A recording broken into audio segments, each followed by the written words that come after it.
ராஜாக்களின் புஸ்தகம் 12ஆம் அதிகாரத்திலிருந்து உங்களோடு கூட நான் பேச விரும்புகிறேன்.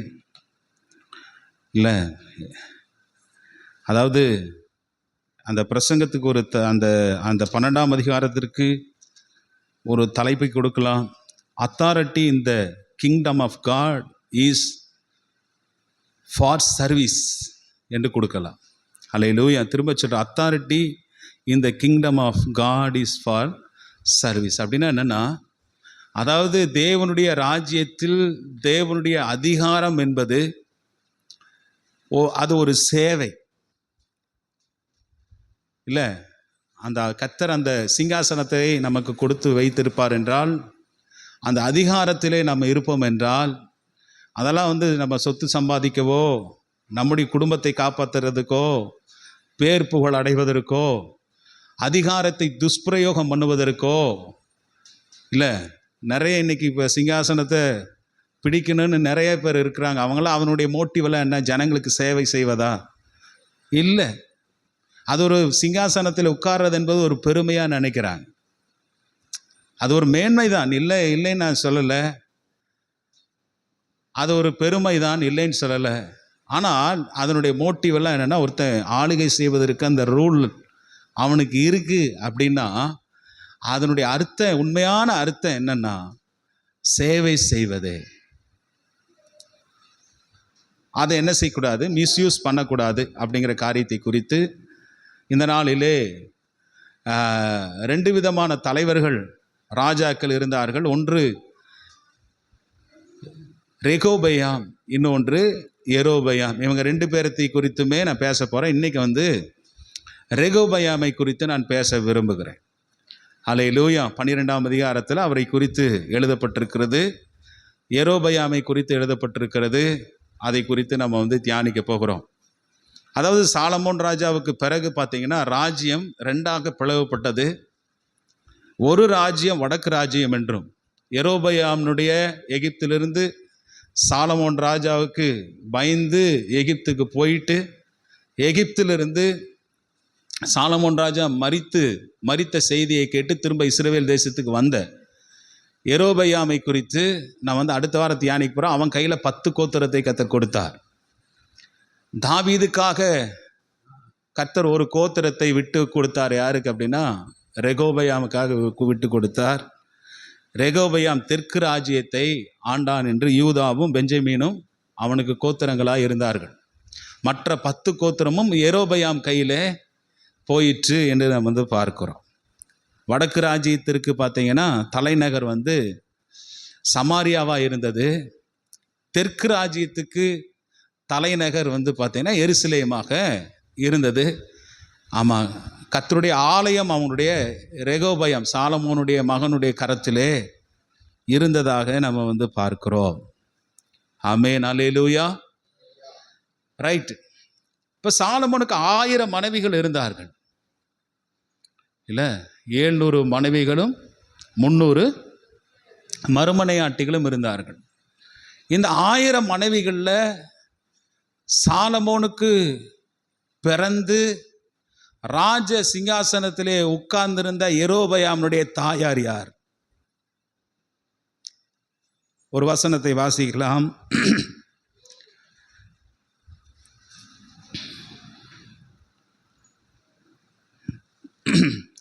1 ராஜாக்களின் புஸ்தகம் 14ஆம் அதிகாரம் 21வது வசனத்தை நம்ம எல்லாரும் திருப்பிக் கொள்ளலாம். 1 ராஜாக்களின் புஸ்தகம் 14ஆம் அதிகாரம் 21வது வசனம் என்ன சொல்ற? சாலமோனின் குமாரனாகிய ரெகோபெயாம் யூதாவிலே ராஜ்யபாரம் பண்ணினான். ரெகோபெயாம் ராஜாவாகிற போது 41 வயதாக இருந்தான் என்று பார்க்க. 41வது வயசுல அவன் ராஜாவாக இருந்தான். அடுத்தது,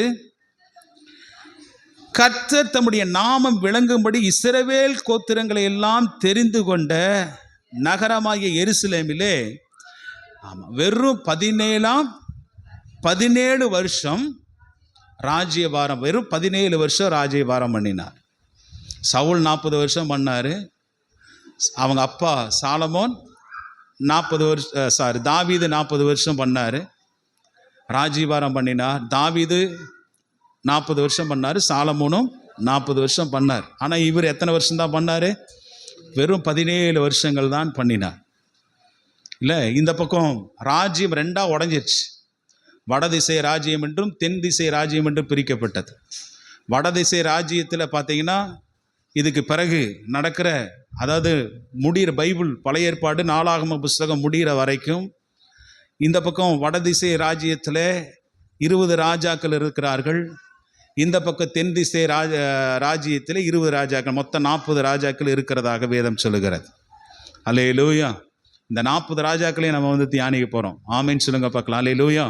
அவங்களுடைய குணாதிசயம் என்ன, அவங்க எப்படி வாழ்ந்தாங்க என்பதை குறித்து நம்ம வருகிற நாட்களிலே நம்ம வந்து தியானிக்க போகிறோம். இப்படி அவர் என்ன செய்தார் அப்படின்னா 17 வருஷம் ஆளுகை செய்தார். அவனுடைய தாயின் பேர் என்ன? வேறு பைபிள் இருக்கு, படிங்க பார்க்கலாம்.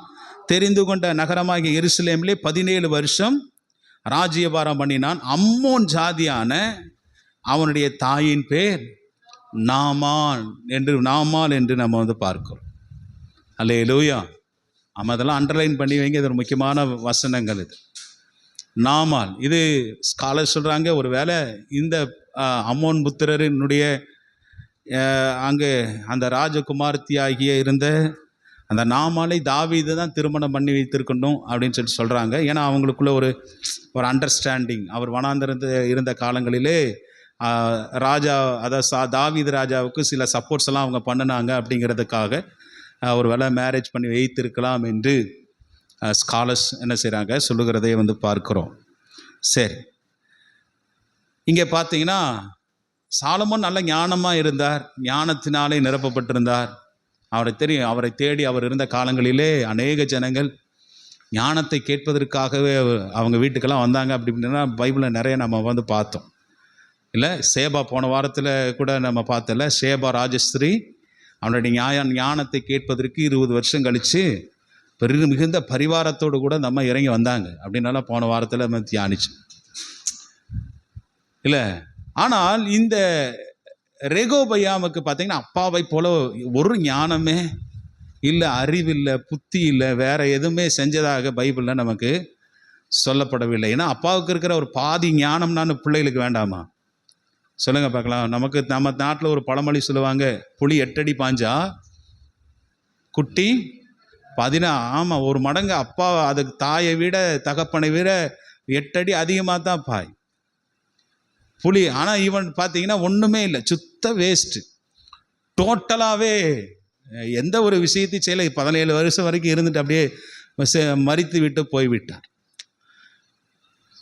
அப்படி என்று இவரை குறித்து இருக்கிறது. இவரை குறித்தான கேரக்டர் வந்து பைபிளில் அப்பப்போ எங்கேயாவது பிரசங்கம் பண்ணுகிற நேரத்தில் இவரை அப்படியே தொட்டுட்டு போயிருப்பேன், சொல்லி கொண்டு போயிருப்பேன். இன்றைக்கி இவரை குறித்து, ரெகோபயாமை குறித்து உங்களோடு கூட நான் பேச விரும்புகிறேன்.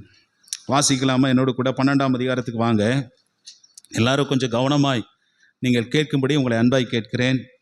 பாருங்கள், ரெகோபயாமை ராஜாவாகும்படி இஸ்ரவேலர் எல்லாரும் சீகேமுக்கு வந்திருந்தபடியால் அவனும் சீகேமுக்கு போனான். ராஜாவாகிய சாலமோனை விட்டு ஓடிப்போய் எகிப்திலே குடியிருந்த நேபாத்தின் குமாரனாகிய யெரொபெயாமோ எகிப்தில் இருக்கையில் இதை கேள்விப்பட்டான். சாலமோன் இறந்து விட்டார் என்று கேள்விப்பட்ட போது, இவர் யெரொபெயாம் யாருன்னு கேட்டிங்கன்னா சாலமோனுடைய கூட இருந்த ஒரு உண்மையும் உத்தமமான நல்ல ஒரு ஊழியக்காரன். அவர் யோசேப்பினுடைய கோத்திரத்தின் மேலே, பெஞ்சமின் எப்ராஹிம் என்கிற கோத்திரத்தின் மேலே சாலமோன் ராஜா உயிரோடு இருக்கையில் அவனுக்கு நீ ஒரு கவர்னர் போஸ்டிங் கொடுத்து வச்சிருந்தார். அவன் பயங்கர ஸ்கில்லுள்ளவன், நல்ல திறமையுள்ளவன். ஆனால் இந்த மாதிரி சாலமோனுக்கு பிறகு நீதான் ராஜ்யமாவ, 10 கோத்திரம் உன்னுடையதாகும் என்று தீர்க்கதரிசினால் சொல்லப்பட்ட போது இந்த விஷயத்தை சாலமோன் கேட்ட உடனே கொலை செய்வதை தேடினான். இந்த யெரொபெயாம் தப்பித்து எங்கே போயிட்டா, எகிப்துக்கு போய் கொஞ்ச நாள் எகிப்தில் இருந்தான் என்று வந்து சாலமோன் மரிக்கிற வரைக்கும் எகிப்தில் இருந்தான் என்று பார்க்குறோம். அதுக்கு பிறகு மரிச்ச பிறகு கேள்விப்பட்டு வர்றார். சரிங்க, நல்லா கவனிங்க. இவர்கள் எல்லாம் சேர்ந்து போய் சாலமோனுடைய மகனாகிய ரெகோபயாம் இடத்துல கேட்குறாங்க. என்ன அப்படின்னா, 4வது வசனத்தை நீங்கள் வாசித்து பாருங்கள். உம்முடைய தகப்பன் பாரமான நுகத்தை எங்கள் மேல் வைத்தார், இப்போதும் நீர் உம்முடைய தகப்பன் சுமத்தின கடினமான வேலையையும் அவர் எங்கள் மேல் வைத்த பாரமான நுகத்தையும் லகுவாக்கும், அப்பொழுது உம்மை சேவிப்போம் என்றார். உங்கள் அப்பா வாழ்ந்த காலத்தில் என்னைக்கு அவர் சிங்காசனத்தில் உட்கார்ந்திருந்தாரோ அன்றையிலிருந்து எங்களுடைய வேலை பளுக்கள் வேலையும் அதிகமாக எங்களுக்கு இருந்த வேலைகள் எல்லாம் அதிகமாக்கினார். அதே சமயத்தில் டாக்ஸுங்கிற சுமையும் எங்கள் மேலே ரொம்ப ஏற்றிட்டார். நுகத்தை எங்கள் மேலே ஏற்றினார். அதனால் எங்களால் சமாளிக்க முடியல, நாங்கள் ரொம்ப கஷ்டப்படுறோம். அதனால் நீ ராஜ்யத்தில் நீ அமர்ந்திருப்பாயானால் உங்கள் அப்பா சுமத்தின இந்த வேலைகளையும், கடினமான வேலைகள் நீங்கள் வாசித்து பாருங்க. 2 நாளாகமம் 10ஆம் அதிகாரம் 4வது வசனத்தை வாசிங்கள் பார்க்கலாம். 2 நாளாகமம் 10ஆம் அதிகாரம் 4வது வசனத்தை வாசிங்க. பாரமான நுகத்தை எங்கள் மேல் வைத்தார். கடினமான, இங்கே இருக்கிறது கடினமான வேலையையும் எங்கள் மேலே வைத்த இந்த பாரமான நுகத்தையும் லகுவாக்கும் என்று போய், ஆமாம், இங்கே யெரொபெயாம் கேட்குறான். அதோனிராம் என்கிற ஒரு வேலைக்காரன் சாலமோனோடு கூடவே இருந்தவர், அவரும் அந்த மூப்பரும் போய் கேட்குறாரு. இஸ்ரவேல் ஜனங்களும் போய் கேட்குறாங்க, உங்கள் அப்பா எனக்கு பாரமான நுகத்தை எங்கள் மேலே டாக்ஸ் வரி அதிகப்படுத்தினார், இல்லை பாரமான வேலைகளை எங்களுக்கு கொடுத்தார், அதனால் கொஞ்சம் லகுவாக்கும். பிள்ளைகளெல்லாம் கஷ்டப்பட்டு நாங்கள் படிக்க வைக்கிறோம், எங்கள் பிள்ளைகள்லாம் இப்படி வளர்கிறாங்க, எங்களால் வீட்டில் இருக்க முடியல. ஆகவே ரெகோபயாம் ராஜாவே, நீர் எங்களை வேலைகளை லகுவாக்கும் என்று சொல்லும்போது அவன் போயிட்டு அனுப்பிட்டு வர சொல்கிறான். சரி, அதுக்கு முன்னாடி என்னென்னா, சாலமோன் என்ன வேலைகளை எப்படி அவர் கடினமாக வைத்தார் என்று நம்ம பார்க்க போகிறோம். சில வசனத்தை நீங்கள் வாசித்து பாருங்கள், அப்போ தான் உங்களுக்கு புரியும். என்னோடு கூட சேர்ந்து நீங்கள் வாங்க. 1 ராஜாக்கள் 4ஆம் அதிகாரம் 7வது வசனத்தை படிங்க பார்க்கலாம். எல்லாரும் திருப்பி படிங்க. 1 ராஜாக்கள் 4ஆம் அதிகாரம் 7வது வசனம். 4:7. ராஜாவுக்கும் அவன் அரண்மனைக்கு வேண்டிய உணவுப் பொருட்களை சேகரிக்கிற 12 மணியக்காரர் சாலமோனுக்கு இஸ்ரவேல் தேசமெங்கும் வைக்கப்பட்டிருந்தார்கள். அவர்கள் மாதத்துக்கு ஒவ்வொருவராக வருஷம் முழுவதும் பராமரித்து வந்தார்கள். உணவு சேவைக்காக வேலைக்காரர்கள் அவ்வளோ பேர் என்ன வைத்திருந்தார். இது வருஷம் முழுவதுக்கும் அவங்க வேலை செய்யணும். அடுத்தது நம்ம வாசித்தோமே, 22, 23வது வசனத்தை நீங்கள் வாசித்து பாருங்க. நாளொன்றுக்கு சாலமோனுக்கு செல்லும் சாப்பாட்டு செலவு 30 மரக்கால் மெல்லிய மாவும் 60 மரக்கால் மாவும், கலைமான்களையும் வெளிமான்களையும் வரையாடுகளையும் கொழுமையான பறவைகளையும் தவிர கொடுக்கப்பட்ட 10 மாடுகளும் மேய்ச்சலில் வந்த 20 மாடுகளும் 200 ஆடுகளுமா 100 ஆடுகளுமாம் என்று பார்க்கிறோம். இத்தனை பேர்த்த வச்சு சமைச்சா, அதுவும் பார்த்தீங்கன்னா ஒரு நாள் ஏதோ ஒரு ஃபெஸ்டிவல் டேஸ்னாலும் பரவாயில்ல, தினமும் 5000 பேருக்கு சாப்பாடு போடணும். 5000லேருந்து 10,000 வரைக்கும் ஒரு நாளைக்கு சாப்பாடு போடணும். அதுவும் சாதாரணமான சாப்பாடு இல்லை. இத்தனை விதமான சாப்பாடு, இத்தனை விதமான ஆடுகளை அடித்து, கோழிகளை அடித்து, மான்களை அடித்து சாப்பிடணும். ஒரே கவுச்சு டெய்லி ஒரு நாள்னா பரவாயில்ல, நல்ல சந்தோஷமாக சாப்பிட்லாம். ஆனால் தினமும் பண்ணால் அவன் அங்கே அந்த இடத்துல அவனால் எப்படி இருக்க முடியும் சொல்லுங்க பார்க்கலாம்? இருக்க முடியுமா? ஆயிரக்கணக்கான மனுஷர்கள் வேலை செய்வார், சீப்போ என்று ஆகிவிடும். அதனால் ரொம்ப பாரமான வேலைகளை, கடினமான வேலைகளை அவன் வைத்தான் என்று பார்க்கிறோம். அதான் சேபராஜஸ்திரி பார்த்துட்டு அவனுடைய பந்தியில் வைக்கிற போஜனத்தை பார்த்த உடனே அந்த அம்மா மயங்கி போனாள் என்று போன வாரத்தை நம்ம பார்த்தோம். அவ்வளவு போஜனங்கள், அவ்வளவு வேலைக்காரர்கள், கடினமான வேலையாக இருந்தது. அடுத்தது பாருங்கள், இன்னொரு வசனத்தை 27ஆம் அதிகாரம் 27 வசனம் 27, 28 நீங்கள் வாசித்து பாருங்கள்.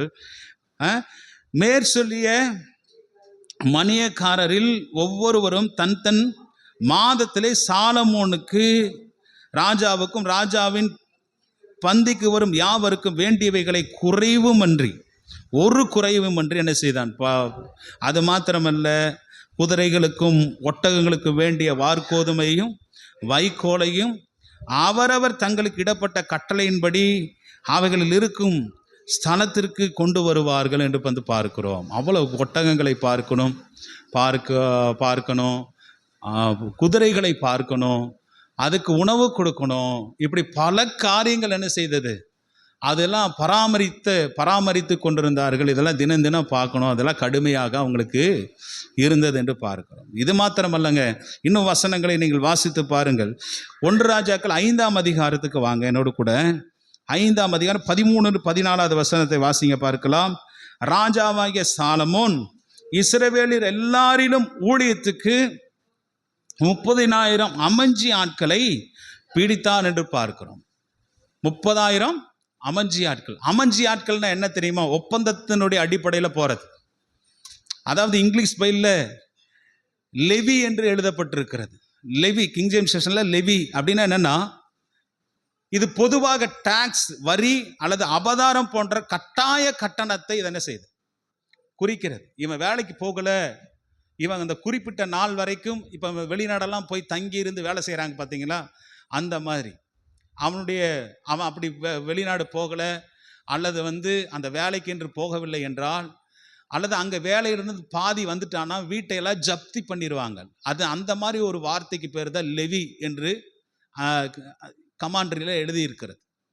அந்த ஒப்பந்தத்தின் அடிப்படையில் போகணும். ஷிஃப்ட் கணக்கில் என்ன செய்யணும், 3 மாதம் வீட்டில் இருக்கணும், 3 மாதம் அப்படி போகணும். கீழே இருக்கிற அந்த வசனத்தை வாசிங்க பார்க்கலாம். அவர்கள் ஒவ்வொரு மாதத்திற்கும் 10,000 பேரை மாறி மாறி லீபனோனுக்கு அனுப்பினான். அவர்கள் 1 மாதம் லீபனோனிலும் 2 மாதம் தங்கள் வீடுகளிலும் என்ன செய்வாங்க, இருப்பார்கள். 1 மாதம் வீட்டிலையும் 2 மாதம் வீடுகளிலேயும் 1 மாதம் அங்கே போய் மனைவி பிள்ளைகளை எல்லாம் விட்டுட்டு இருக்கணும். அப்படி போகாதவன் அவனுடைய வீட்டை ஜப்தி பண்ணப்படும். அப்படிங்கிற ஒரு அடிப்படையில் இது இருக்கிறதை இருப்பார்கள். பாருங்க, இங்கே ஒருத்தர் மனுஷனுக்கு சொன்ன பார்த்தீங்கன்னா அதோனிராம் அந்த அமஞ்சி ஆட்களின் மேல் விசாரிப்புக்காரனாக இருந்தான் என்று பார்க்கிறோம். இவன் ஜனங்கள் கஷ்டப்பட்டதையெல்லாம் பார்த்துட்டு தான் போய் யார்கிட்ட சொன்னார், ரெகோபயாமிட்ட, இந்த மாதிரி உங்கள் அப்பா பாரமான சுமத்தை எங்கள் மேலே ஏற்றினார், வேலை பதவியை அதிகமாக்கினார், என் மனைவி பிள்ளைகளோடையெல்லாம் எங்களால் தங்க முடியல, சொந்த வேலைகளை பார்க்க முடியவில்லை. அது மாத்திரமல்ல, இன்னும் வசனங்களை உங்களுக்கு காண்பிக்கிறேன் பாருங்க. 9ஆம் அதிகாரம் 22வது வசனம். 1 ராஜாக்கள் 9ஆம் அதிகாரம் 22வது வசனத்தை வாசிங்க பார்க்கலாம்.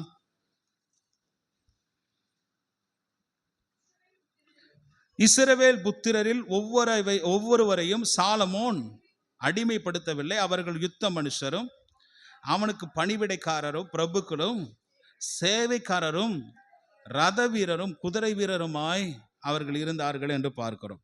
15வது வசனத்தை நீங்கள் வாசித்து பாருங்கள். பிடித்த அமஞ்சி ஆட்களை கொண்டு சாலமோன் ராஜா தான் கர்த்தருடைய ஆலயத்தையும் தன் அரண்மனையும் மில்லோவையும் எருசலேமின் மதில்களையும் ஆட்சோரையும் மெகிதோவையும் கேசேரையும் கட்டினான்.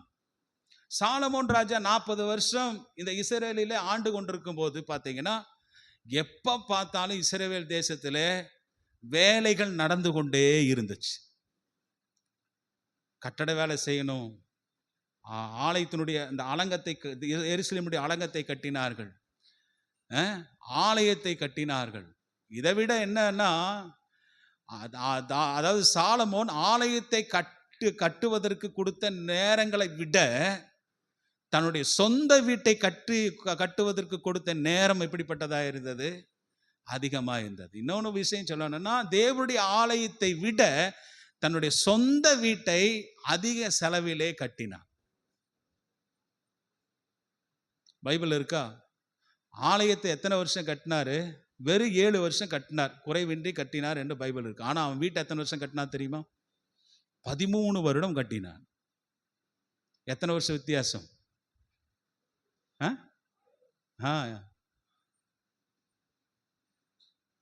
நல்லா கவனிங்க. 6 வருஷம் என்ன செய்தது, வித்தியாசம் இருக்கிறது. அப்போ அவனுடைய தேவாலயத்தை விட எதுக்கு அதிகமாக முக்கியத்துவம் கொடுத்தான்? வீட்டுக்கு முக்கியம். தேவாலயம் கூட பரவாயில்ல, கட்டுவதற்கு இஸ்ரவேல் ஜனங்கள் உற்சாகமாக போய் ஈராமின் இடத்துல தங்கி வேலை செய்து மரங்களை எல்லாம் கொண்டு வந்து எருசலேமிலே குவித்தார்கள். பரவாயில்ல, சரி, ராஜா அரண்மனை கூட போயிட்டு போகுதுங்க, விட்டுறலாம். ராஜா அரண்மனை தானே கட்டினார், நடைமண்டபத்தை கட்டினார், அரண்மனையை கட்டினார், பரவாயில்ல. எருசலேமுக்கு ஒரு கேட் காம்பவுண்ட் வாலை போட்டார், ஒன்றும் தப்பு கிடையாது. அதை ஆட்களை வைத்து செய்தார். ஆனால் என்ன தப்புனா, அதாவது இவன் வயதான போது இவருக்கு 1000 மனைவிகள் என்று நம்ம வந்து பார்த்தோம். 700 மனைவிகளும் 300 மறுமனையாட்டிகளும் இருந்தார்கள். இதெல்லாம் பார்த்தீங்கன்னா 1000 பேரும், இப்போ 1000 முக்காவாசி பேர் வந்து பார்த்தீங்கன்னா மறுஜாதியான ராஜாக்களுடைய பிள்ளைகளை திருமணம் பண்ணினான். முதல் மனைவியே அவனுக்கு எங்கிருந்து தான் வந்தாங்க அப்படின்னா பார்வோனுடைய குமாரத்தி தான் ஃபர்ஸ்ட் ஒய்ஃபே. அந்நிய ஜாதியின் இடத்தில் அவன் பெண்களை எடுத்தான் என்று பார்க்கிறோம். இது வந்து வேதத்துக்கு ஆண்டவருக்கு முரண்பாடான ஒரு விஷயம். ஆண்டவர் இஸ்ரவேல் ஜனங்களுக்கே சொன்னாரு, அந்நிய தெய்வத்தை வணங்குறவர்களிடத்திலே நீ என்ன செய்யக்கூடாது, பெண்களை எடுக்காத, இங்கிருந்து உன்னுடைய பசங்களையும் கொடுக்காத, அங்கிருந்து பெண்களை அந்நிய நுகத்தோடு கூட நீ பிணைக்கப்படாது இருப்பாயாக என்று ஆண்டவர் சொல்லி இருந்தார். ஆனா ராஜாவே அவ்வளோ பெரிய மிஸ்டேக் என்ன செய்யறாரு பண்ண, 1-2 நாள் பரவாயில்ல, எத்தனை கட்டினாரு, 1000 பேர். இது வந்து ஒரு மிகப்பெரிதான ஒரு கஷ்டமான ஒரு வாழ்க்கை. அது பின்னாடி வயசான காலத்தில் கொஞ்ச நாட்கள் அவர் அப்படியே இருந்து ஒப்பைத்திட்டு போனார். ஆனால் வயதான போது, அவர் தள்ளாடி கொண்டிருந்த போது, அவர் வந்து மனைவிகளுடைய பேச்சை மீறி எதுவுமே செய்ய முடியாத அளவுக்கு அவருடைய வாழ்க்கை வந்தபோது என்ன நடந்தது அப்படின்னா, அவங்கெல்லாம் கேட்குறாங்க, உன்னுடைய தெய்வத்துக்கு மாத்திரம் நீ என்ன செய், தங்கத்தினால் ஆலயத்தை கட்டினாயே, தங்கத்தினால். அன்னைக்கு கூட நான் பார்த்தேன், தந்தி டிவியில் பண்ணாங்க. அதாவது சாலமோன் கட்டின அந்த ஆலயம் இடிஞ்சிருச்சு. அதில் பார்த்தீங்கன்னா அங்கிருந்து தான் முகமது நபி இங்கிருந்து எடுத்து பரலோகத்துக்கு போனார் அப்படிங்கிற அந்த உள்ளேலாம் போய் காமிச்சாங்க. நான் அந்த மாதிரி ஒரு கோபுரம் மாதிரி ரவுண்டாக ஒரு கோபுரம் மாதிரி போட்டிருக்கேன். அந்த இடம் உள்ளிருந்து மேலே காமிக்கிறாங்க, ஃபுல்லாக கோல்டு. அந்த உள்ளே இருக்கிற அந்த கோபுரத்தின் மேலே ஃபுல்லாக கோல்டுங்க. அவங்களே சொல்கிறான், அவன் ஃபுல்லாக மேலெல்லாம் பாருங்கள் கோல்டு, நிறைய ஆலயத்தில் கோல்டு இருக்குது. இப்போ சாலமோன் இருந்தப்போ அதை வந்து இடிஞ்சிருச்சு. அந்த ஆலயம் வந்து கிபி 70 தீத்துராயின்னு இடிச்சிட்டான். ஆனால் அந்த இடத்துல அல்ஹசார் மசூதி இருக்குது, அந்த மசூதி தான் காமிச்சாங்க, அந்த அல்ஹசார் மசூதி தான் காமிச்சாங்க. உள்ளே பார்த்தா அவ்வளோ கோல்டு இருக்குது. இப்போ சாலமோனுடைய நாட்களிலே ஆலயம் முழுவதும் எப்படி இருந்திருக்கும், மகிமை, அவ்வளோ பெரிய கோல்டு இருந்திருக்கும். இதை கம்பேர் பண்ணி அங்கே இருக்கிற அந்த 1000 மனைவிகளும் கேட்டார்கள் என்று இருக்கிறது. 1000 மனைவி என்ன கேட்டாங்க, உன்னுடைய கடவுளுக்கு மாத்திரம் நீ என்ன செய்த, தங்கத்தினால கோயிலை கட்டி கொடுத்த, எங்களுக்கும் அப்படி செய்ய வேண்டும் என்று அவன் எதிர்த்து கேட்க முடியாத நிலைமையில இருந்த போது, வயதான போது அவனை கேட்டாரு, 1000 பேருக்கும் செய்தான் என்று பைபிள் சொல்லுகிறது. வசனத்தை நீங்க படிச்சு பாருங்களேன். 1 ராஜாக்கள் 11ஆம் அதிகாரத்துக்கு என்னோடு கூட வாங்க. 1 ராஜாக்கள் 11ஆம் அதிகாரம். அந்த 11ஆம் அதிகாரத்தில் நீங்க வாசித்துட்டே வாங்க. 4வது வசனத்தை பாருங்க. சாலமோன் வயது சென்ற போது அவனுடைய மனைவிகள் அவன் இருதயத்தை அந்நிய தேவர்களை பின்பற்றும்படி சாய பண்ணினார்கள். அதனால் அவனுடைய இருதயம் அவன் தகப்பனாகிய தாவீதின் இருதயத்தை போல தன் தேவனாகிய கர்த்தருடைய உத்தமமாய் இருக்கவில்லை. சாலமோன் சீதோனியரின் தேவியாகிய அஸ்தரோத்தையும் அம்மோனியரின் அருவருப்பாகிய மில்கோமையும் பின்பற்றினான். பாருங்க, எவ்வளோ உன்னதமான தெய்வத்தை வணங்கி கொண்டிருந்தவன் எதை பின்பற்ற ஆரம்பித்தான் பாருங்க. அவனுடைய மனைவிகள் எல்லாம் அப்படி அவனை சோரம்பாக செய்து விட்டார்கள். அதனால தான் அந்நிய நுகத்தோடு கூட பிணைக்கப்படாது இருப்பீர்களாக என்று பார்க்கும். நம்மை அப்படியே கொண்டு போயிடுவாங்க அவங்க லைன்லயே. கேர்ஃபுல்லா இருக்கணும். இல்ல, கீழே வாருங்க. அப்பொழுது சாலமோன் எருசலேமுக்கு எதிராக மலையிலே மோவாபியரின் அருவருப்பாகிய காமோசுக்கும் அம்மோனின் புத்திரரின் அருவருப்பாகிய மோலோகுக்கும் மேடைகளை கட்டினான், பலிபீடங்களை கட்டினான், மேடைகளை கட்டினான். அடுத்தது கீழே பாருங்க, 8வது வசனம். இப்படியே தங்கள் தேவர்களுக்கு தூபங்காட்டி பலியிடுகிற அந்நிய ஜாதியாரான தன் ஸ்திரீகள் எல்லாருக்கும் செஞ்சாங்க.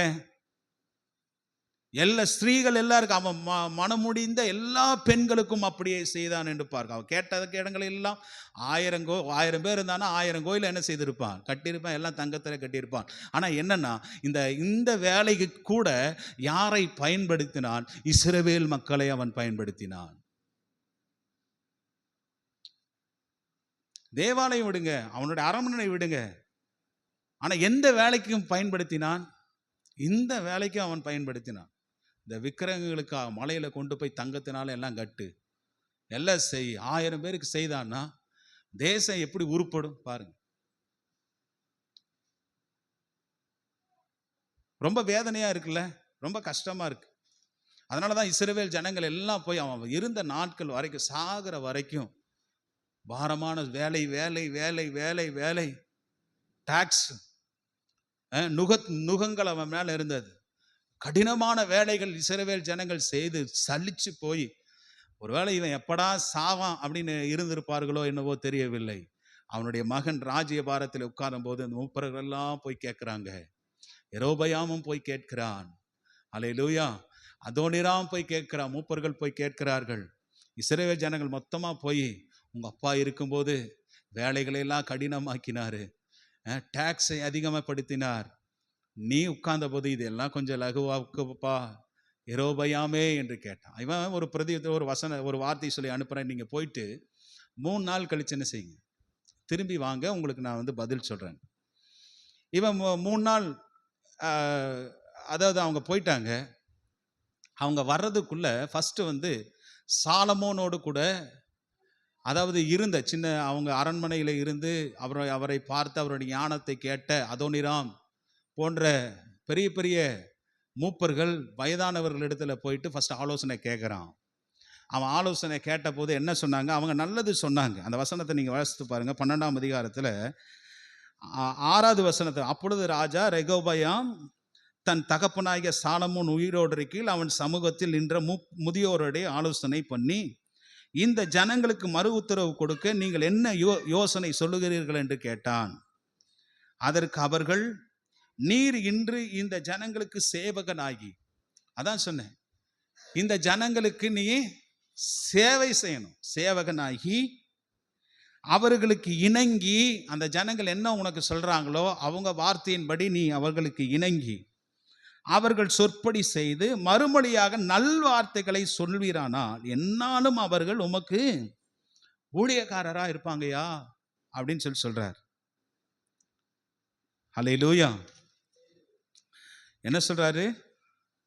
நாமங்க அவர்களோடு கூட இணங்கிப்போ, அவங்க என்னென்னமெல்லாம் நான் எனக்கு தெரியும். ஒருவேளை அதோனிராம் சொல்லியிருப்பார், எனக்கு இந்த ஜனங்கள் கஷ்டப்பட்ட விதங்கள் தெரியும், அவங்க எவ்வளோலாம் கஷ்டத்தை அனுபவித்தார்கள் என்று தெரியும், அவங்க எவ்வளோ நுகத்தடியை சுமந்தார்கள் என்று தெரியும்.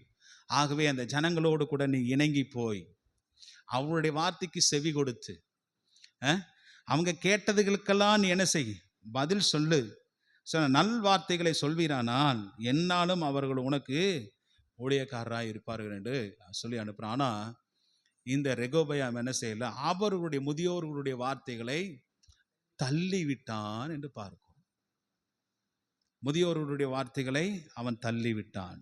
He forsook the counsel of the old man. அவங்களுடைய ஆலோசனைகளை தள்ளிவிட்டு தன்னோடு கூட சின்ன வயதிலிருந்து வளர்ந்த தன்னுடைய வாலிபர்களுடைய நண்பர்களுடைய ஆலோசனையை கேட்க ஆரம்பித்தான். அவன் அந்த நண்பர்களுடைய ஆலோசனையை கேட்கிறான். அவங்க என்ன தெரியுமா சொன்னாரு? அவங்க என்ன தெரியுமா சொன்னாங்க? சாலமோனுக்கு என்ன சொன்னாங்க?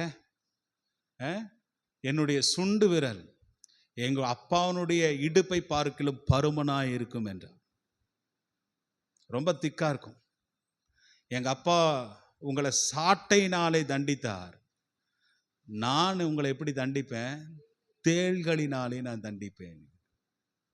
தேள்கள், அதுக்கு ஒரு கமாண்டரி விளக்கம் கொடுக்குது. என்ன தேள்களினாலே தண்டிப்பேன் அப்படின்னா என்னன்னா, ஏசப்பா சிலுவையில் ஏசப்பா 40 அடி வாங்கினார் பார்த்தீங்களா? அந்த கொக்கி மாதிரி இருக்கும். இன்னைக்கும் அது ஏதோ கேம்பிரிட்ஜ் பல்கலைக்கழகத்தில் அது இருக்கிறதாக சொல்றாங்க, இல்லை லண்டன்ல. அந்த வாரினாலே இயேசு 40 அடிகள் அடித்தார்ல, அது போல தேள்களினாலே கொட்டுவேன் அப்படிங்கிறதுக்கு அதுக்கு ஒரு எக்ஸ்பிளைன் பண்றாங்க. என்னன்னா, அந்த 40 அடி. எங்கள் அப்பா சாட்டையினால் அடித்தார், நானோ என்ன தேள்களினால் உன்னை கொட்டும். அப்படின்னா என்னன்னா, அந்த அந்த அந்த சாட்டையினுடைய அந்த வாரினுடைய எஜ்ஜில் இப்படி அடிக்கும்போது பார்த்தீங்கன்னா நிறைய கொக்கிகள் என்ன செய்யும், அந்த இடத்துல அது இருக்கும்.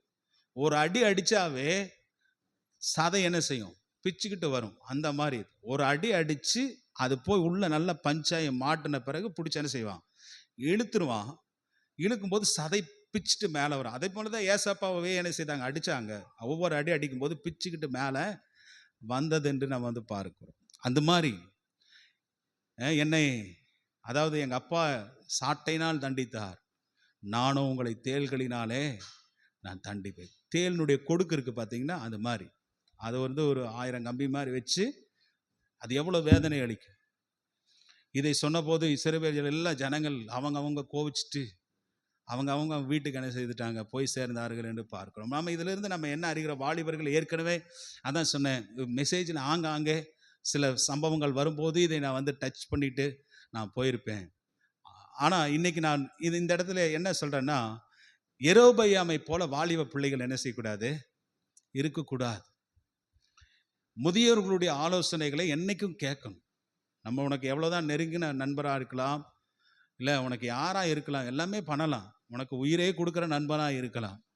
ஆனால் ஆலோசனைன்னு வரும்போது யாருடைய ஆலோசனை தான் கேட்கணும்? உன் வீட்டில் இருக்கிற முதியோருடைய ஆலோசனை, அப்பா அம்மாவனுடைய ஆலோசனை, இல்லை சபையினுடைய மூப்பர்களுடைய ஆலோசனை, இப்படியெல்லாம் கேட்டு நீங்கள் நடந்து பாருங்கள், உங்கள் வாழ்க்கை ஆசீர்வாதமாக இருக்கும். ஹல்லேலூயா. இவன் பாருங்க, லூசுத்தனமாய் முட்டாள்தனமான காரியங்களை அவன் செய்கிறான். வேதத்திலே வாசிக்கிறோம், ஒரு வசனத்தை நீங்கள் படித்து பாருங்க. அதாவது உபாகமத்தின் புஸ்தகம் 17ஆம் அதிகாரம் 4லேருந்து 20வது வசனம் வரைக்கும். இது ஏற்கனவே நான் உங்களுக்கு சொல்லியிருக்கிறேன். இது வந்து ஒரு மனுஷன் தேசத்தில் ராஜாவாய் இருப்பான் என்றால் அவனுக்கு கர்த்தர் வகுத்து கொடுத்த சட்டம். அந்த சட்டத்தில் கர்த்தர் என்ன சொல்றாரு, நீ சிங்காசனத்திலே நீ உட்கார்ந்து இருக்கும்போது உன்னுடைய மனம் மேட்டிமையாகி என்று பார்க்கும். உன் சகோதரன் மேல என்ன செய்யக்கூடாது, உன்னுடைய மனம் மேட்டிமையாகி. அந்த வசனத்தை படிங்க. அவன் தன் சிங்காசனத்தின் மேல் வீற்றிருக்கும் போது அவனுடைய இருதயம் அவனுடைய சகோதரரின் பேரில் மேட்டிமை கொள்ளக்கூடாது. இது வந்து சவுல் ராஜா படிக்கிற நாட்களே அவனை குறித்து தியானிக்கும் போதே நான் இந்த விஷயத்தை நான் சொல்லி இருக்கலாம். இருந்தாலும் இன்னொரு தடவை அதை ரிப்பீட் பண்ணுறேன். நல்லா கவனி. எல்லாரும் என்ன பாருங்களேன், கர்த்தர் நம்ம எந்த உயர்ந்த ஒரு ஸ்தானத்துக்கு கொண்டு போனாலும், இல்லை ஹை லெவலில் கொண்டு போனாலும், நீங்கள் வீடு ஆஸ்தி சொத்து எல்லாம் வச்சு மிகப்பெரிய பணக்காரனாய் ஆனாலும், அது நீங்களாக இருந்தாலுமே சரி, நானாக இருந்தாலுமே சரி, மனம் மேட்டிமை அப்படிங்கிற ஒரு விஷயம் நமக்குள்ள என்ன செய்யக்கூடாது, வந்துடவே கூடாது. இந்த மனமேட்டிமை குறித்து ரொம்ப நம்ம ஜாக்கிரதையாக இருக்க வேண்டும். அது மட்டும் வந்துச்சு, ஏன்னா சாத்தானுடைய விழுதலுக்கு முதல் காரணமே மனமேட்டிமை தான். மனமேட்டிமை இருந்தால் அவன் ஈஸியா கீழே என்ன செஞ்சிருவான், விழுந்து விடுவான். அதான் அந்த தலைப்பிலேயே சொல்லும்போது சொன்ன, authority in the kingdom of God is for service. அது வெறும் எதுக்கு மாத்திரம்தான், சேவை செய்வதற்கு மாத்திரம்தான். நீ எதை செய்தாலும் அதை கர்த்தருக்கென்று மனப்பூர்வமாய் செய்து, நீ எந்த ஸ்தானத்தில் இருந்தாலும் எங்க இருந்தாலும் முதல்ல உன் சகோதரர்களை என்ன செய்யக்கூடாது, அவன் தாழ்வாக நினைக்கக்கூடாது. நான் பெரிய ஆள் ஆயிட்டேன், இவன் சின்னவனை இன்னும் அப்படியே இருக்கிறான்னு தாழ்வு மனப்பான்மை, அதாவது தாழ்ந்த நிலையில் அவர்களை பார்க்கக்கூடாது. ஆண்டவரே பாருங்க, அவர் உயர்ந்தவராக இருந்தும் நம்மை தாழ்மையுள்ளவர்களை நோக்கி பார்த்தார் என்று வேதம் சொல்லுகிறது. அதனால மேட்டிமை என்னதான் ஒரு பொசிஷனுக்கு போனாலும், எவ்வளோ பெரிய ஹையான இடத்துல கர்த்தர் கொண்டு போய் உங்களை வச்சிருந்தாலும், ஆரம்பத்தில் நீங்க எப்படி இருந்தீர்களோ அப்படியே தான் சிங்காசனத்தில் போய் உட்கார்ந்தாலும். சிலருக்கு பார்த்தீங்கன்னா சிங்காசனத்தில் உட்காரும் போது பின்னாடி நிறைய வால் வந்துடும், முன்னாடி பெரிய கொம்பெல்லாம் முளைச்சிரும் பாருங்க. உட்கார்ந்து சிங்காசனம் என்பது பழிக்கு பழி வாங்குகிற இடம் அல்ல. ரொம்ப நாளாக ஒரு பயங்கரமான பகைகள் இருக்கலாம், குடும்பத்தோடு கூட பகைகள் இருக்கலாம், உறவினர்களோடு பகைகள் இருக்கலாம். ஆனால் சிங்காசனத்தில் போய் உட்கார்ந்த உடனே அந்த பழிக்கு பழி தீர்ப்பான் பாருங்க. ஏன்னா அவனுடைய கையில் அதிகாரம் வந்து விட்டது, அவனுடைய கையில் பார்த்தீங்கன்னா என்ன பவர் இருக்கிறது அப்படின்ட்டு என்ன செய்வான், பழிக்கு பழி வாங்குவான். சிங்காசனத்தில் உட்காரும் போது நீ பெருமை என்ன செய்யக்கூடாது, கொல்லக்கூடாது. சிங்காசனம் என்பது, சிங்காசனத்தில் நீ கர்த்தர் உன்னை உயர்த்தி வைத்திருக்கிறார் அப்படின்னா, நீ செல்வங்களை, நமக்கென்று செல்வங்களை சேர்த்து வைக்கிறதோ, சொத்துக்களை வாங்கி வைக்கிறதோ, அதை தக்க வைத்துக் கொள்வதோ கூறிய காரியங்களை என்ன செய்யக்கூடாது. புரிஞ்சுதுங்களா? அந்த ஸ்தானத்தை கர்த்தர் உனக்கு கொடுத்திருந்தான்னா அது ஒரே ஒரு விஷயத்தை தான் சொல்லப்பட்டிருக்குது. என்ன அப்படின்னா, அது சேவைக்காக மாத்திரமே. எந்த நிலையில இருந்தாலும் கர்த்தருக்காக என்று, நீயும் ஊழியக்காரன் தான். இன்னைக்கு உலகத்தில் கர்த்தர் ஒரு பெரிய போஸ்டிங்லாம் கொடுத்து வைத்திருக்கிற எல்லாமே யாருக்காக ஊழியம் பண்றாங்க? அவங்க எல்லாம் கர்த்தருக்காக தான் ஊழியம் பண்றாங்க. ஏதாவது விதத்தில் கர்த்தருக்கென்று சேவை செய்யணும். அதுக்கு தான் அந்த உயர்ந்த சிங்காசனம், அந்த உயர்ந்த இடம். ஆனால் இவன் அதிகாரத்திலே வந்தான் என்று ரெகோபயம் கண்ட போது அவனுடைய இருதயம் என்ன செய்தது, மேட்டுமையானது என்று பாரு. இது மாத்திரம் இருக்கவே கூடாது. திரும்ப திரும்ப சொல்றேன், அந்த மேட்டிமை மட்டும் நமக்குள்ள வந்துச்சுன்னா இன்மைக்கு நல்லா இருக்கலாம், ஆனால் காலங்கள் போக போக போக போக பார்த்தீங்கன்னா நம்ம கீழே விழுந்துருவோம். அல்லேலூயா. நீ ஒருவேளை ஒரு ஒரு ஒரு இடத்துல ஒரு இடத்துல வச்சிருக்கிறார் அப்படின்னு வளர்ந்து வர்ற, உயர்ந்த இருக்கிற அந்த ஸ்தானத்தை நீ காப்பாற்றி கொள்வதற்கு ஒரே ஒரு வழி என்னன்னா, தாழ்மையுள்ள சிந்தனை உனக்கு இருக்க வேண்டும். ஏசப்பாவை குறித்து பைபிள் சொல்ல, அவர் பரலோகத்தில், இப்போ ஏசப்பா பரலோகத்தில் எப்படி இருந்தார் தெரியுமா? பிதாவோடு கூட வலது பாரிசத்தில் இருந்தார். பைபிள் சொல்லுது அவர் ஐஸ்வர்யவான் பரலோகத்திலே. அல்லேலூயா. தேவனுடைய மகிமையினாலே இருந்தார். ஆனா இந்த உலகத்துக்கு அவர் இந்த மனிதனுடைய பாவங்களுக்காக, சாபங்களுக்காக அவர் வந்தபோது தன்னைத்தானே தாழ்த்தி அவர் வந்தபோது பார்த்தீங்கன்னா பைபிள் சொல்லுது, அவர் பிதாவுக்கு சமமாயிருப்பதை கொள்ளையாடின பொருளாக எண்ணவில்லை. நான் பிதாவுக்கு நான் சமமானவன் என்று இந்த உலகத்துல பெருமை அடித்து பீத்திட்டு என்ன செய்யல, ஏசப்பா தெரியவில்லை. அவருக்கு நான் சமமானவன் என்று அவர் என்ன செய்ய, கொள்ளையாடின பொருளாக அதை எண்ணாமல், அதாவது சிலுவை வரை, அதாவது மரணம் வரை தன்னைத்தானே அவர் தாழ்த்தினார் என்று பார்க்கிறோம். எந்த அளவுக்கு அவர் தன்னை தாழ்த்தி இருந்தாரோ அந்த அளவுக்கு பிதாவாகிய தேவன் வானோர் பூதலத்தோர் கீழே பூமியின் கீழானவருடைய முழங்கால்கள் முழங்கும்படிக்கும், நாவுகள் யாவும் அறிக்கை பண்ணும்படிக்கும் அவரை என்ன செய்தார், உயர்த்தினார் என்று பார். அவர் மரிச்சு பரலோகத்துக்கு உயிர் தெழுந்து போகும்போது பழைய சிங்காசனத்தை விட அவர் உயிர் தெழுந்து பரலோகத்துக்கு போன போது பார்த்தீங்கன்னா அவருடைய அதிகாரமும் ஸ்தானமும் மாற்றப்பட்டது. பழைய சிங்காசனத்தை விட பிதாவாகிய தேவன் 1000 மடங்கு, கோடியான மடங்கு அவருடைய சிங்காசனத்தை உயர்த்தி வைத்தார். எல்லாரும் அவரை தான் வணங்கணும் அப்படிங்கிற அளவுக்கு என்ன செய்தார், அவர் தான் கர்த்தர், அவர் தான் ராஜா, அவர் தான் தெய்வம். பாருங்க, அதாவது வானோர் என்று சொல்லும்போது தூதர்களுடைய கூட்டங்கள், பூமியில் உள்ளோர்னா பாவிகளும் மற்ற எல்லா ஜனங்களும், பூமிக்கு கீழானோருடைய முழங்கால்கள் முடங்கும் என்றால் கீழே சாத்தானுடைய உலகம். இவை மூன்றும் கர்த்தரை தொழுது கொள்ள வேண்டும் என்கிறதை பிதாவுக்கு, அவர் பிதாவாகிய தேவன் குமாரனுக்கு ஒப்பு கொடுத்து விட்டார். எல்லாமே ஒப்பு கொடுத்துட்டார். பிதாவாகிய தேவனுக்கு எந்த வேலையுமே இல்லாதபடி எல்லாமே யாருக்கு கொடுத்துட்டாரு, ஏசப்பாவுக்கு கொடுத்து விட்டார். அல்லேலூயா. அவர் அந்த அளவுக்கு தன்னை தாழ்த்தினார். அவர் பிதாவாகிய தேவனோடு கூட இருந்தவர். ஆதியிலே வார்த்தை இருந்தது, அந்த வார்த்தை தேவனிடத்தில் இருந்தது, அந்த வார்த்தை தேவனாய் இருந்தது என்கிற அந்த காரியத்தை கொள்ளையாடின பொருளாக எண்ணாமல் மரணம் வரைக்கும் தன்னை என்ன செய்தார், தாழ்த்தினார். நம்ம ஏசப்பான் இடத்துல தாங்க அவர் கீழ்ப்படிதலை கற்றுக்கொண்டார் என்று பார்க்கிறோம். அந்த மேட்டிமையான சிந்தையே நமக்குள்ள இருக்கக்கூடாது, மேட்டிமையே வரக்கூடாது. அது இருக்கிறதுலே பொல்லாத பிசாசு. எசேக்கியேல் 28 அவனை குறித்து, லூசிஃபரை குறித்து சொல்லும்போது 2 இடத்துல அந்த வார்த்தை சொல்ல, உனக்கு அழகினாலே நீ மேட்டிமையானாய், நீ மேட்டிமையானாய், விழுவதற்கு ஏதுவானது அது மேட்டிமை என்று நம்ம நீதிமொழிகள் புத்தகத்தில் வாசிக்கிறோம். அல்லேலூயா. இதை குறித்து ரொம்ப கேர்ஃபுல்லாக இருக்கணும். அது மட்டும் வந்துடக்கூடாது. சரியா? அடுத்தது என்னன்னா, இவன் முதியோர்களுடைய வார்த்தையை கேட்கல, அவனுடைய கவுன்சில ஆலோசனைகளை எல்லாம் கேட்காம போனான் என்று பைபிள் சொல்லுது. அந்த வசனத்தை நீங்கள் ஒரு வசனத்தை நீங்கள் வாசித்து பாருங்க, என்னோடு கூட சேர்ந்து நீங்கள் வாசித்து பாருங்க. எரேமியா தீர்க்கதரிசன புஸ்தகத்துக்கு வாங்க. எரேமியா தீர்க்கதரிசன புஸ்தகம் 5ஆம் அதிகாரம் 5வது வசனத்தை வாசிங்க பார்க்கலாம். எரேமியா 5:5 என்ன சொல்லுது? நான் பெரியோர்களிடத்திலே போய் அவர்களோடு கூட பேசுவேன், அவர்கள் கர்த்தருடைய வழியையும் அவர்கள் தேவனுடைய நியாயத்தையும் அறிவார்கள் என்று சொன்னேன். அவர்களோ ஏகமாய் நுகத்தடியை முறித்து கட்டுகளை அவர்கள் அறுத்து போட்டார். சொல்லுது, நான் பெரியோர்களிடத்தில் போய் அவர்களுடைய பேசுவேன்.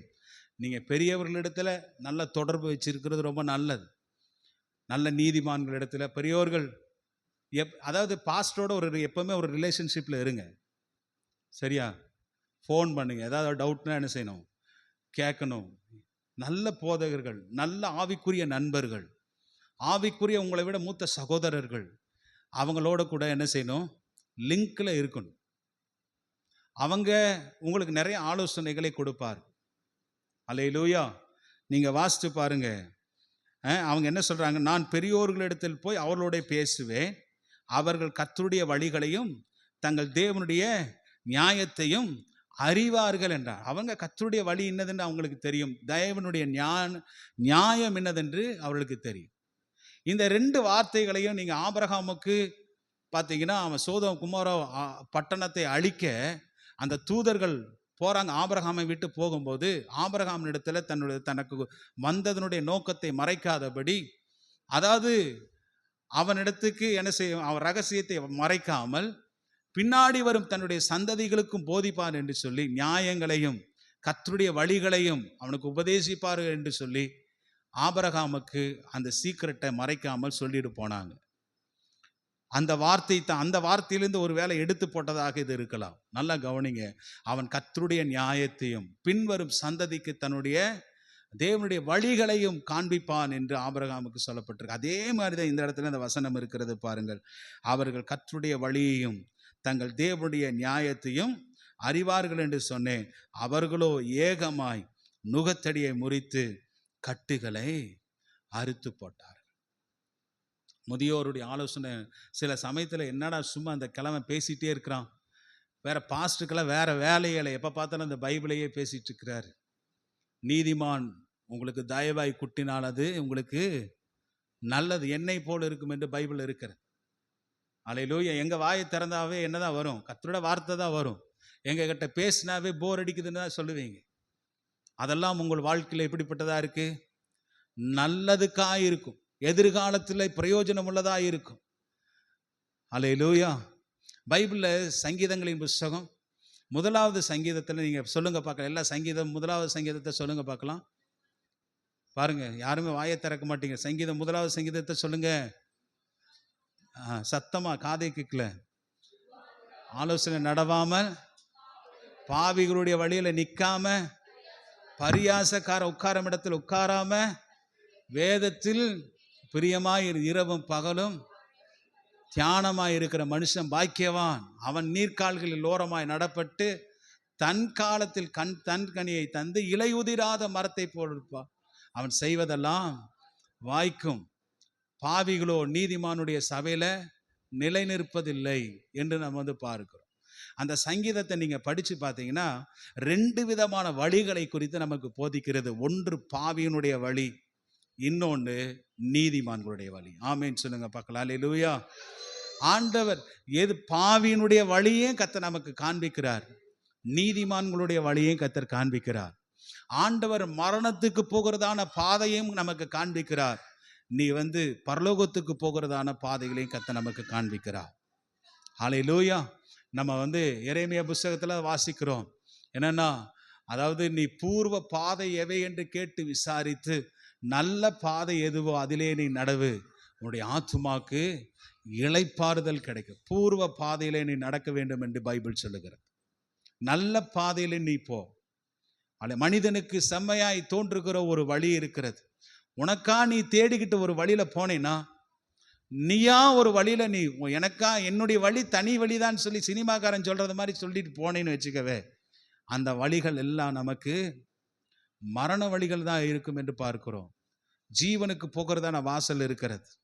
மரணத்துக்கு போகிறதான வாசல் இருக்கிறது, ஜீவனுக்கு போகிற வாசல் குறுகினதாக இருக்கும் என்று பைபிள் இருக்கிறது. ரொம்ப அதில் கஷ்டப்பட்டு தான் நம்ம என்ன செய்யணும், போகணும்.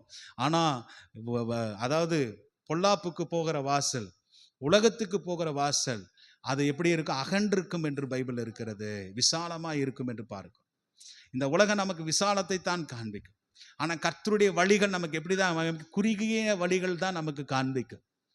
அந்த குறுகிய வழியில் கஷ்டப்பட்டு போகிறவன் தான் பாக்கியவான். அல்லேலூயா சொல்லுங்க, அல்லேலூயா, அல்லேலூயா. வழிகளிலே நீங்கள் நின்று, அந்த வசனத்தை திரும்ப சொல்ல, வழிகளிலே நீங்கள் நின்று பூர்வ பாதை என்று எது என்று கேட்டு விசாரித்து நல்ல வழியிலே நீங்கள் நடங்க, அப்பொழுது உங்கள் ஆத்துமாவுக்கு இளைப்பாறுதலை தருவேன் என்று ஆண்டவர் சொல்றார். ஹல்லேலூயா. நல்ல வழி என்னன்னா, இயேசு காண்பிக்கிற வழி தான் நமக்கு நல்ல வழி. சொன்னா, நானே வழி, நானே சத்தியம், நானே ஜீவன், என்னை இல்லாமல் ஒருவனும் பிதாவினிடத்தில் போக முடியாது. அவருடைய வழிகளை பின்பற்றி ஆண்டவர் என்னுடைய அடிச்சுவடுகளில் நடக்க வேண்டும். ஆமென். ஆண்டவரை அந்த அதில் நம்ம நடக்கும்போது, அந்த வழிகளில் நடக்கும்போது ஆண்டவர் நிச்சயமாய், ஆண்டவர் நம்மை இன்மையில் மாத்திரமல்ல மறுமையிலும் கர்த்தர் நம்மை பேர் பெற்றுக்கிறவர்களாக கர்த்தர் நம்மை மாற்றுவார். அல்லேலூயா சொல்லுங்க பார்க்கலாம், அல்லேலூயா. அதனால் இந்த ரெகோபயாம் இடத்திலிருந்து நம்ம கற்றுக்கொள்கிற பாடம் என்ன? நல்ல வாலிபர்களுக்கு தகுந்த நல்ல ஒரு படிப்பினையை கர்த்தர் நமக்கு தராரு. முதியோருடைய ஆலோசனையை நம்ம கேட்கணும். நீ உன்னுடைய நெருங்கிய பாலியன நண்பனாக இருந்தாலும் சில நேரத்தில் உன்னை நிச்சயமாக அவன் என்ன செய்வான், அவன் தவறான பாதைகளிலே நீ ஒரே கம்பெனியில் 2 பேர், ஒருத்தர் வேலை செஞ்சுனால கவனிங்க, ஒரு கம்பெனியில் நீங்கள் ஒருத்தர் ஃப்ரெண்டு வேலை செஞ்சிட்ருக்கிறான். அந்த கம்பெனியில் அவன் உன்னுடைய ஃப்ரெண்டை விட நீ திறமைசாலியாக இருக்கலாம், அறிவாளியாக இருக்கலாம், புத்திசாலியாக இருக்கலாம். உன்னுடைய அந்த ரெஸ்யூம் எல்லாம் பார்த்துட்டு அவன் உனக்கு உன்னுடைய நண்பர்களை விட அதிகமான ஒரு போஸ்டிங்கை உனக்கு போட்டு, உனக்கு நண்பனை விட அதிகமான சம்பளத்தை கொடுக்க உனக்கு கொடுக்குறேன்னு சொன்னால், உன்னுடைய நண்பன் உன் மேலே பொறாமப்படுவானா மாட்டானா? என்னுடைய நண்பன் நல்லா இருக்கட்டுன்னு எவனாவது விடுவானா உன்னை? சொல்லுங்க. உன்னை கம்பெனியிலிருந்து எப்படா துரத்தலான்னு தான் ஃபஸ்ட்டு அவன் தீர்மானம் பண்ணுவான். நல்லா யோசிச்சு வச்சுக்கணும்.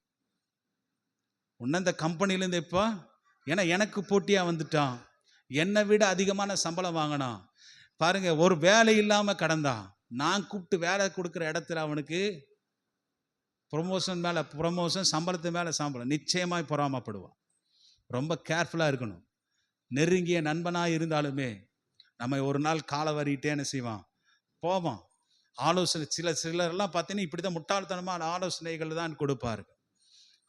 அல்லேலூயா. நீயோ சிங்காசனத்தில் இருக்கும்போது மேட்டிமை கொள்ளக்கூடாது, சகோதரர்கள் மேலே இரக்கம் செய்ய வேண்டும். சிங்காசனம் என்பது ஒரு கர்த்தருடைய சேவைக்கான ஒரு இடமே ஒழிய, நீ அதிகாரம் பண்ணுறதுக்கோ பழி வாங்கிறதுக்கான இடமோ கிடையவே கிடையாது என்பதை நம்ம புரிந்து கொள்ள வேண்டும். அல்லேலூயா. இது உன்னுடைய வேலை செய்கிற ஸ்தலமாக இருக்கலாம், அல்லது ஒரு பெரிய பாஷா நீ ஆகலாம். ஊழியத்தில் நம்ம கர்த்தர் நம்மை ஒரு பெரிய டாப் லெவலில் கொண்டு போகலாம். நிறையா கர்த்தர் ஊழியங்களுக்கு கர்த்தர் நம்மை பயன்படுத்தலாம். ஆனால் எங்கேயும் போகிற இடத்துல எந்த அளவுக்கு நம்ம உயர்ந்திருக்கிறோமோ அந்த அளவுக்கு நம்ம தாழ்மை தான் கற்றுக்கொள்ளணும் ஒழிய மேட்டுமையான சிந்தைகள் நமக்கு வரக்கூடாது. அல்லேலூயா. ஆமாம். பாலாசிர் லாரி அப்படின்னு ஒருத்தர் இருந்தார். பாலாசிர் லாரி உங்களுக்கு தெரியுமா? எத்தனை பேர்த்துக்கு தெரியும் தெரியல. ஒரு பழைய காலத்து ஒரு ஊழியக்காரர். அவர் வல்லமை உண்டு வல்லமை உண்டு அந்த பாட்டு பாடினார். அந்த பாட்டு பாடும்ல, வல்லமை உண்டு உண்டு அற்புத வல்லமை இயேசுவின் இரத்தத்தால், அந்த பாடலாம் அவர் தான் பாடினார். பாலாசிர் லாயின்னு நினைக்கிறேன், என்ன பாலாசிர் லாயின்னு சொல்லுவாங்க. நல்ல அந்த காலத்தில் அவர் தேவனாலே பயன்படுத்தப்பட்ட மிக மிக மிகமான பாத்திரம். அவர் நடந்து போனார்னா, நிறைய சொல்கிறத நான் கேட்டிருக்கிறேன், நடந்து போனார்னா பேதுரு போலவே நிழல் பட்டு குணமாவார்கள். அவரோட ஒரு கூட மேகமே வருமா அப்படியெல்லாம் சொல்கிறத நான் கேள்விப்பட்டிருக்கிறேன். இது பில்டப்பாக உண்மையாவா பொய்யான்னு எனக்கு தெரியல. ஆனால் அவருடைய வாழ்ந்த நாட்களிலே பார்த்தீங்கன்னா அப்படி வல்லமையாக ஊழியம் பண்ணியிருக்கிறார். தமிழ்நாடு முழுவதும் உலகம் முழுவதும் கர்த்தர் அவரை எடுத்து கொண்டு சென்றிருக்கிறார். ஆனால் கடைசியில் அவர் என்ன சொன்னார் தெரியுமா? ஜனங்கள் எல்லாம் இவர் கூடி கூட்டம், இவர் போனாவே கூட்டம் வருகிறதை பார்த்து நான் தான் இயேசு கிறிஸ்துனார். கடைசியில் இவர் யார் சொல்லிட்டார்? நான் தான் இயேசு கிறிஸ்து. உண்மையாங்கயா, இது தமிழ்நாட்டில் நடந்த சம்பவம், இது சென்னை பட்டணத்தில் நடந்த சம்பவம். இது அவருடைய பாட்டை இன்னைக்கு நம்ம பாடிட்டு இருக்கிறோம் இல்லை. அந்த மனுஷன் கடைசியில் நான் தான் இயேசுன்றாங்க. ஏன்னா நடக்கிற அற்புதங்கள், இவர் மூலமாக பல அற்புதங்கள் நடந்தது, அடையாளங்கள் நடந்தது, பலத்த செய்கைகள் நடந்தது, பல கிரியைகள் நடந்தது, எல்லாம் நடந்த கடைசியில் என்னை போல இயேசு கிறிஸ்து யாரும் இல்லைடா, நான் தான்டா இயேசு கிறிஸ்துனார், பொட்டுன்னு விழுந்துட்டார். அதுக்கு பிறகு ஊழியமே காலி ஆயிடுச்சு. நிறைய பரிசுத்தவான்களை சொல்லலாம். ஆனால் நம்ம எந்த ஸ்தானத்து இப்படியெல்லாம் கர்த்தர் நம்மை கொடுத்து உயர்த்தி வைத்திருந்தாலும், ஜனங்கள் நம்மை தேடி வந்தாலும், இந்த ஃபுல்ஃபிட்லேருந்து சொல்கிறேன் என்னன்னா, நம்ம இந்த மேட்டிமைங்கிற சிந்தை இருக்கக்கூடாது. இயேசுவே சொல்லலைங்க, நான் பிதாவினுடைய பிதாவுக்கு ஒரே பேரான குமார் என்று அவர் கொள்ளையாடின பொருளாக அவரே சொல்லலை. நான் சமமானவன் என்று சொல்லலை. அவர் கீழ்ப்படிந்தவராகி என்று தான் வாசிக்கிறோம். அந்த கீழ்ப்படிதல் எப்பொழுதுமே யாருக்குள்ள இருக்கணும்? உங்களுக்குள்ள இருக்கணும். அந்த தாழ்மைங்கிற சிந்தை நமக்குள்ள எப்பவுமே இருக்க வேண்டும். எவ்வளவு ரேஞ்சுக்கு கர்த்தர் நம்மை கொண்டு போனாலும் நம்ம ஸ்தானத்தை விட்டு ஒரு நாள் என்ன செய்யக்கூடாது? மாறவே கூடாது. உனக்கு கர்த்தர் பெரிய பெரிய BMW கார் தரலாம், ரோல்ஸ் ராய்ஸ் தரலாம், இன்னும் உலகத்தில் டாப் கார் என்னடா இருக்கு, அந்த காரெல்லாம் கர்த்தர் கொடுக்கலாம். உலகத்திலேயே நம்ம எதிர்த்த சர்ச்சு மாதிரி இருக்குப்பா, சென்ட்ரல் ஒரு வீடு கட்டணும், அதை விட பல மடங்கு நீ வீட்டை கட்டலாம்.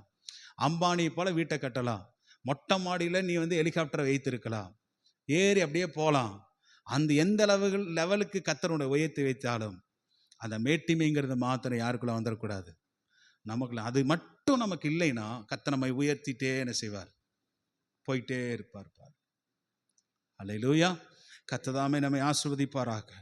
நம்ம நீதிமானுடைய வழிகளிலே போவதற்கு, அவருடைய வார்த்தைகளை கேட்பதிலே நம்ம நம்முடைய மனதை இணங்கி கொள்ள வேண்டும். நீங்கள் பெரியவங்களிடத்துல தான் ஆலோசனை கேட்கணும். நம்முடைய நம்முடைய தோழர்களோடு கூட எவ்வளோ நெருங்கி பழகி இருந்தாலும் திரும்ப திரும்ப இந்த வார்த்தை சொல்லுகிறேன், அவனுடைய ஆலோசனைகளை அவன் எவ்வளோ நல்லவனாக இருந்தாலும் அவன்கிட்ட என்ன செய்யக்கூடாது? நம்ம கேட்காமல் இருப்பது ரொம்ப நல்லது. கர்த்தர் நம்மை ஆசீர்வதிப்பாராக. ஆமென். அல்லேலூயா. ஆமென். நம்ம எல்லாரும் கர்த்தரை ஸ்தோத்திரம் பண்ணலாமா? ஆமாம். அடுத்த வாரத்தில் நம்ம ரெகோ